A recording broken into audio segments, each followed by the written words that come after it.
বর্তমানে যে সরকারটা বাংলাদেশে বসা আছে সেটা প্রো আমেরিকান। সেটা কিন্তু চীন জানে যে আপনি যে ট্রেড এগ্রিমেন্ট বা গোলামি চুক্তি করেছেন, আপনি তো মানে একেবারে চীনের সরি মার্কিন যুক্তরাষ্ট্রের স্বাধীনতা দিবস উদযাপন করেছেন আমাদের সংসদের দক্ষিণ প্লাজায়। বাংলাদেশের সংসদে একটা ককাস, আমেরিকান ককাস তৈরি হুম, করেছেন, মানে হুম, আমেরিকার পক্ষে লবিস্ট নিয়োগ করেছেন। সব মিলিয়ে হুম, আমরা তো আমাদেরকে মার্কিন যুক্তরাষ্ট্রের দালাল হিসেবে প্রতিষ্ঠিত করে ফেলেছি। আমরা কিন্তু নিরপেক্ষ নই। আপনি যেটা বলছেন চীনের দিকে ঝুঁকবে, ঝোঁকার কোনো সুযোগ নাই।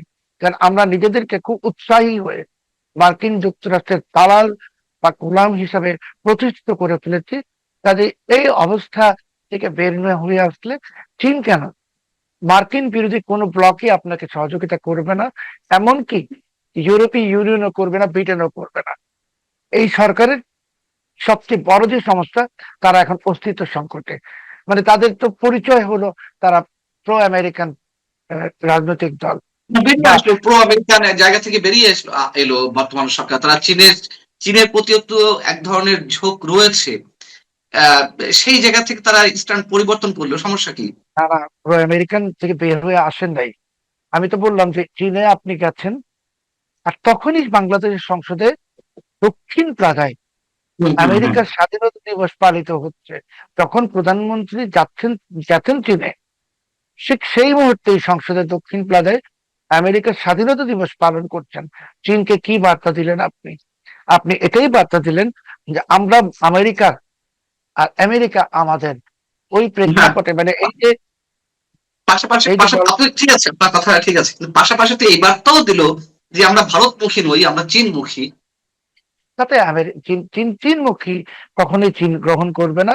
আপনি ভারতমুখী নন, ঠিক আছে, কিন্তু আপনি আমেরিকার স্বাধীনতা দিবস পালন করেছেন। চীনের বড় শত্রু আমেরিকা, ভারত নয়। কাজেই আপনি যে চায়না গেলেন যে আশা নিয়ে প্রত্যাশা, সেটাকে তো পেছন থেকে ছুরি মেরে দেওয়া হয়েছে ওই সংসদের দক্ষিণ প্লাজায় অনুষ্ঠানটা করে। অনুষ্ঠানটার আয়োজক কারা ছিল আমরা সবাই হুম, জানি, এবং সেই অনুষ্ঠানে কারা অংশগ্রহণ করেছেন সেটাও জানি। কিন্তু খুব সুপরিকল্পিত ভাবে এই যে মার্কিন যুক্তরাষ্ট্র করেছে এটা, যে যখনই বিএনপি সরকার চেষ্টা করেছে চীনে একটা সম্পর্ক স্থাপনের, তখন এখানে তাদের যারা ক্রীড়নক আছে তাদেরকে দিয়ে এমন একটা কাণ্ড ঘটিয়ে দিল যাতে চীনের কাছে আপনার আর কোনো পাতা থাকবে না। সব মিলিয়ে এখন আমরা বলছি আমরা মার্কিন পন্থী। দেখুন, আমরা কিন্তু কখনো আমেরিকার কাছে ইসরায়েলের থেকে বেশি আপন হব না। তো যে ইসরায়েলকে আমেরিকা ইরানের সাথে যুদ্ধ মানে শান্তি চুক্তির সময় ইসরায়েলকে বাদ দিতে পারে তাদের নিজেদের স্বার্থে, সেখানে বাংলাদেশ কি, আমাদেরকে জাস্ট বঙ্গোপসাগরে ছুড়ে ফেলবে। এবং এটা আমরা বুঝতেছি না, আমরা ভাবছি যে আমেরিকা আমাদের বন্ধু, আমাদের থেকে অনেক বড় বন্ধু ইসরায়েল।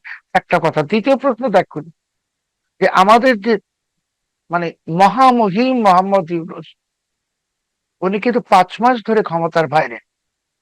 আপনি জানেন উনি ফ্রান্সে গেলেন, হুম। জার্মানিতে গেলেন, নেদারল্যান্ডসে গেলেন, এখন ইতালিতে আছেন। এই মহামহিম মোহাম্মদ ইউনূসকে কিন্তু আমেরিকার ডাকছে না। অথচ ওনার বড় ব্যবসা গ্রামীণ আমেরিকাতে উনি কিন্তু যেতে পারছেন না। কেন যেতে পারছেন না বা কেন 4,000 কোটি টাকা, 4,000 কোটি টাকা সেখানে বিনিয়োগ করা যুক্তরাষ্ট্রে না না গ্রামীণ ব্যাংক পার্টনার্স, গ্রামীণ। 4,000, ওটা 4,000 কোটি না, ওটা অনেক বেশি বিনিয়োগ করা আছে। এবং সেটার মাধ্যমে উনি মেক্সিকোতে দক্ষিণ আমেরিকার অনেক দেশে ব্যবসা এক্সপানশন করেছেন। উনি কিন্তু আমেরিকা যাচ্ছেন না, কেন যাচ্ছেন না? আগে তো আপনি দেখুন ট্র্যাক করে, যে মোহাম্মদ ইউনূস আগে প্রতি বছর মানে যত না অন্য দেশে যেতেন তার থেকে বেশি আমেরিকায় যেতেন। বিভিন্ন সভা সমাবেশে ওনাকে আমন্ত্রণ জানানো হতো লেকচার দেওয়ার জন্য, কেউ দিচ্ছে না। কেউ কোথাও ওনাকে লেকচার দিতে ইনভাইট করছে না, এমনকি আমেরিকার বাইরেও না। উনি যেতে যাচ্ছেন, এখন যে গেছেন ভ্যাটিকানে, যেটা আপনি হুম। দেখেছেন একটি সম্মেলন, এখানেও উনি অনেক নোবেল লরিয়েটদের একজন, কিন্তু আমেরিকায় উনি যাচ্ছেন না। উনি কি যাচ্ছেন না, না যেতে পারছেন না? আমার কাছে তথ্য হলো ওনার গ্রামীণ আমেরিকার বিরুদ্ধে, যেহেতু এটি হিলারি ক্লিন্টন সংশ্লিষ্ট, গ্রামীণ আমেরিকার বিরুদ্ধে মার্কিন যুক্তরাষ্ট্রের যে আয়কর বিভাগ, তারা তদন্ত করছে প্রায় 8 মাস ধরে। কারণ উনি তো ডোনাল্ড ট্রাম্পের সাথে যে হিলারি ক্লিন্টনের নির্বাচনে উনি বিনিয়োগ করেছিলেন, এটা তো এখন প্রমাণিত। এবং আরো হুম, হুম। অনেক অভিযোগ আছে। আমাদের মহামহিম ইউনূস এখন আর আমেরিকা যেতে পারছেন না। যিনি আমেরিকাকে গোলামী চুক্তি সব চুক্তি করেছেন, তো ওনাকেও বাদ দিয়ে দিয়েছে। আমি আপনার এই মানচিত্রে বলেছিলাম আগে যে আমেরিকা কাউকে ব্যবহার করার পর টয়লেট পেপারের মধ্যে ছুঁড়ে ফেলে দেয়। আমরা জানি, হ্যাঁ, তো টিস্যু পেপার এখন বানিয়ে দেয়। আমাদের যে আমাদের বর্তমান যে সরকার, বিএনপি সরকার, তারেক রহমান সাহেব, উনি ভাবছেন আমেরিকা ওনার সাথে আছে। আমেরিকা কারোর সাথে থাকে না।